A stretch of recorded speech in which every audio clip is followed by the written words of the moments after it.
大家好，我是佳佳。不知道大家有没有听过呢？日本白鹤报恩的故事。故事内容呢，就是有一个老爷爷在冬天的雪地里救了一只中了陷阱的白鹤。白鹤脱离陷阱之后呢，过没几天便化身为一位美丽的女子，并且来到老爷爷的家，像是女儿一样呢照顾着老夫妻。然后呢，还用自己的羽毛织成美丽的布匹让老爷爷呢能够拿去卖钱，改善家中的经济。其实我就是白天被陷阱缠住的那一只白鹤了。今晚为了报答两位，我将使出我的浑身解数。为你们唱歌，欢迎来我们这一家中。不好意思刚刚出现的影片呢是搞笑版的白鹤报恩。但是呢，话说回来像这样子温馨的故事原来我们台湾也有而且呢，除了有故事中的场景之外还有关于它的寺庙以及铜像。今天要分享的故事就是发生在北投地热谷的鹿神姬传说。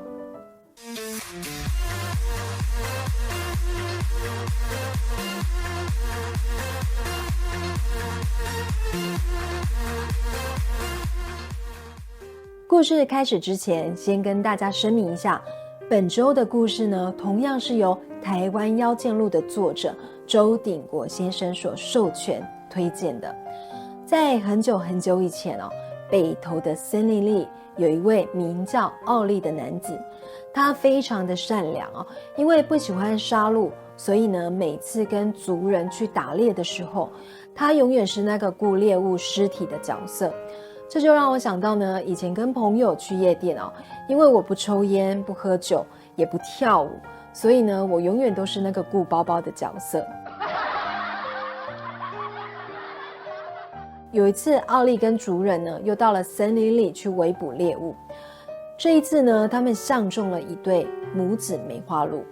很不幸的，鹿妈妈在族人的猎捕下很快就中箭倒地了。小鹿看到鹿妈妈倒下之后呢，也吓得乱逃。结果族人看到小鹿乱窜，而逃跑的方向呢，竟然是往奥利的方向跑时，马上在后面大喊：奥利，小只的朝你那边跑去了，快射它，快！但是善良的奥利平时连一只鸡都不敢杀，更何况要射杀一只比鸡还大的动物。当时他非常的害怕，但是族人大吼大叫的声音又让奥利呢不敢不从，所以他只好拿着弓箭瞄准小鹿。可是当他呢看到小鹿的时候，小鹿无辜的眼睛流着眼泪，而且边跑边发抖的模样让奥利于心不忍。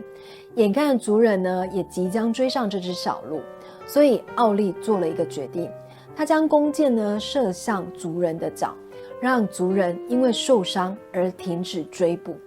并且让小鹿能够有机会逃跑。结果小鹿看到这一幕也很惊讶的停下，回头看了奥利一眼。结果奥利呢马上对小鹿说：快跑啊，我不想杀你。这只小鹿好像听得懂他的话一样，赶紧逃跑离开了现场。因为这件事让奥利呢被族人给放逐，并且撤销他北投社子民的资格。被赶出部落的奥利因为不会打猎，所以呢只能采一些野果来充饥。但是光吃水果根本就没有办法满足一个成年男子所需的营养。结果他就因为体力不足而晕眩失足滑落山谷里。在奥利弥留之际的时候，他忽然感觉有人在抚摸他的脸，结果张开眼睛一看，才发现呢，原来是之前救下的那只小鹿。小鹿正在舔舐他的伤口，感觉像是在关心他的伤势一样。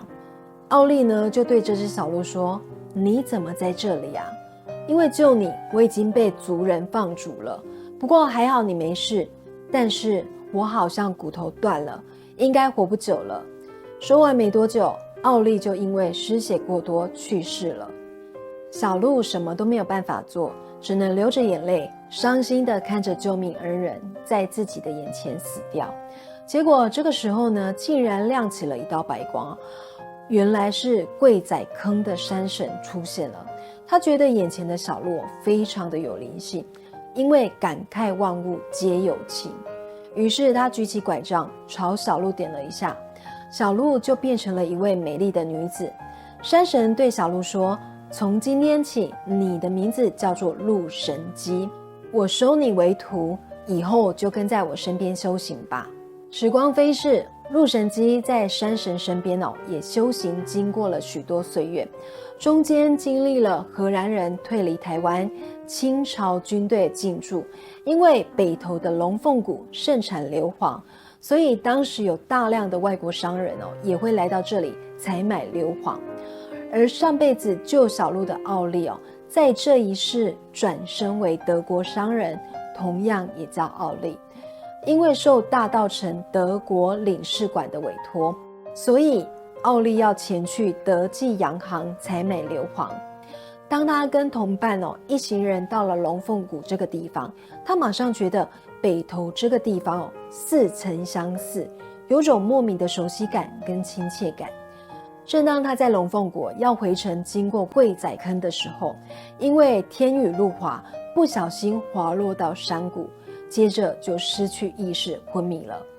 当他醒来的时候，竟然是一位美丽的女子在身边照顾他。虽然不认识，但是感觉得到女子是善良的，而且奥利对她一见钟情。后来搜救队将2个人从谷底救回后，没多久之后呢，奥利就跟这位美丽的女子走在了一起，并且在新北投住下，而且还生下了一个漂亮的女婴，一家3口过着幸福快乐的日子。而这个美丽的女子就是鹿神姬。当初山神算到他们2个缘分未尽，而鹿神姬也为了报答奥利的救命之恩，愿意舍弃仙位，幻化为人，所以山神将鹿神姬变成人之后呢，送给他2项法宝，并且叮嘱他以后如果遇到危险，能够拿出来使用。一家3口幸福的时光停在女儿5岁的那一年。当时全村的人都染上了疫病，就连奥利跟自己的女儿也染疫，而且病情越来越严重。鹿神姬因为幻化为人早就已经没有了法力，能够来治愈自己心爱的家人。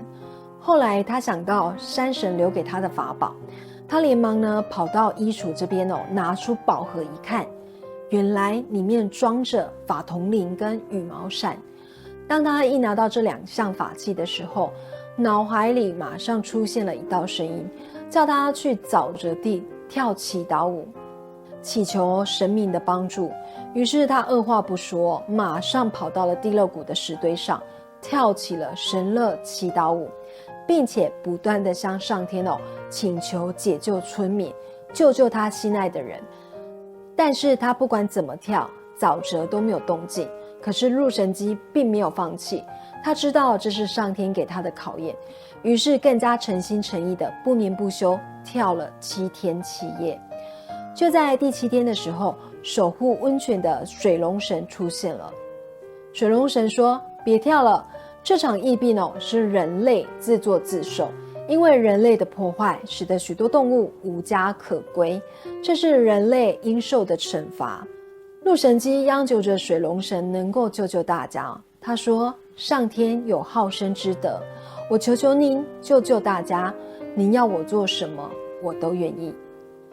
结果水龙神就对他说，如果解药是要你用性命来交换，你也愿意吗？没有想到鹿神姬一刻都没有考虑，马上回答说，如果牺牲我一个人可以救活所有人，那么我愿意。水龙神听完之后，马上飞出空中，双眼射出了红光，接着开始天摇地动，高温的热水呢也从沼泽的各地喷出。由于大量的硫磺气体在新北投弥漫，瘟神也被这一股气体赶走，疫病也一一的被化解清除，沼泽也变成了一道热水池。接着水位不断满起，冲出一条河道，连接着北投溪。高温的热水和溪水结合，最后形成了温泉。当烟雾慢慢散开之后，村民及奥利看向冒烟的湖泊，只看到陆神基在祈祷的大石头上不停地跳着舞。他身穿白衣红裙，头戴花环，左手拿着羽毛扇，右手摇晃着法筒铃。陆神基对着大家说：村民们，赶快进到池子里净身，它能够除去你们的病痛，并且对奥利说，在300年前，你曾经救了一只小鹿的性命，而我就是你救的那只小鹿。这一辈子，我幻化为人，回报你的救命之恩。在这5年里，我过得非常的开心。以后我不在了，你和女儿也要好好的生活下去。说完之后呢，便流着泪消失在空中。从此以后，这个地方不断的冒出热水，日本人称之为青黄泉，当地人则称它叫母亲之河。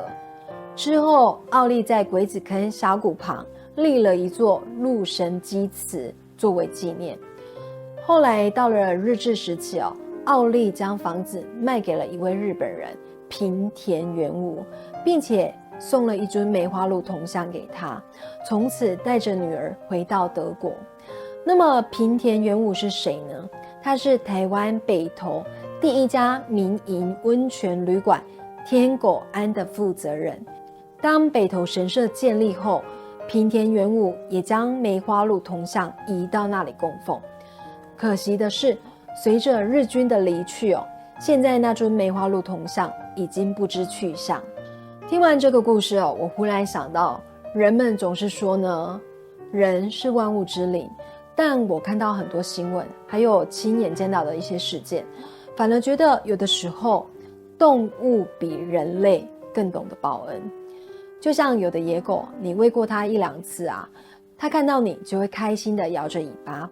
可是有的小孩子，父母养了一辈子，小孩长大之后呢，反而对父母拳打脚踢，恶言相向。还有许多社会新闻也报道，往往被害者就是凶手的恩人。再次声明，今天的故事来自于台湾妖见录作者亲自推荐跟授权的故事。而且他还说呢，关于北投这个地方前后后总共有13个妖怪，所以有机会将会在之后的影片呢跟大家分享。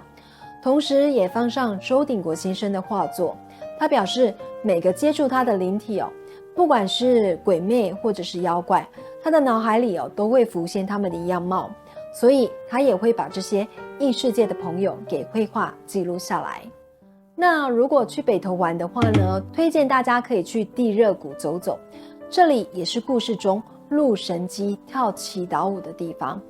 台湾妖见录的作者周鼎国先生说，他来到这里的时候，脑海中呢就会浮现陆神基翩翩起舞的画面。还有非常推荐硫磺谷步道，它是北投温泉的源头，可以看到到处冒烟的滚烫泉水，再加上渐层色的湖泊，景色美到让人家以为是画中的世界。而北投图书馆它是台湾第一个绿建筑的图书馆，因为位于北投公园里面绿树成荫，所以去到这边拍照，每一个人都能够变成完美。而新北投车站这里是一个拥有100年历史的车站，来到这里感觉就像是走进了时光隧道一样。接下来看到的是北投社3层起公园，这里每年的11月到3月可以欣赏美丽的花海，是有名的打卡圣地。而北投温泉博物馆，它的前身是北投温泉浴场，在当时是台湾最大的公共浴场。北投圆山殿，在这里可以看到陆神基以及白龙王的神像。来到北投，大家就会想到温泉，对吧？所以一定要去泡汤当地有非常多著名的温泉旅馆，如果想省钱一点也可以选择到北投公园的露天温泉去泡汤，只要花40元就能够泡2个小时，但是必须穿着着泳衣。如果没有带泳衣，也可以选择去一些有泡脚池公园的地方泡脚哦。除了这些之外哦，北投还有很多值得大家去走走玩玩的地方，所以大家有空的话，可以找个时间哦，约家人跟朋友一起到这边旅行。对了，在上集的影片《传说中的妖怪河童》，影片中说的游罗河，正确来讲应该是游罗溪。作者说呢，因为河比溪大条，所以我影片中呢说成游罗河是错的，应该是游罗溪。还有影片中呢，我说管芒花，有细心的网友能帮忙指出哦，告诉我说这种花呢，它的名字叫做尖芒花，草菅人命的菅。因为当时我是照着书籍上来介绍，所以我根本不知道自己念错了。感谢网友的提醒，让我知道这种花正确的念法。因为每一集的影片都是我一个人收集资料、找图片、找影片、写稿、剪辑、上音乐、上字幕、加特效做动画，所以有的时候字幕会不小心打错字，再加上校正的时候没有注意到，所以如果字幕有出现错字的时候，要请大家多多包涵。最后要放上台湾妖剑录的作者周鼎国先生所画的河童像。好，再次谢谢大家，因为您的订阅、收看、留言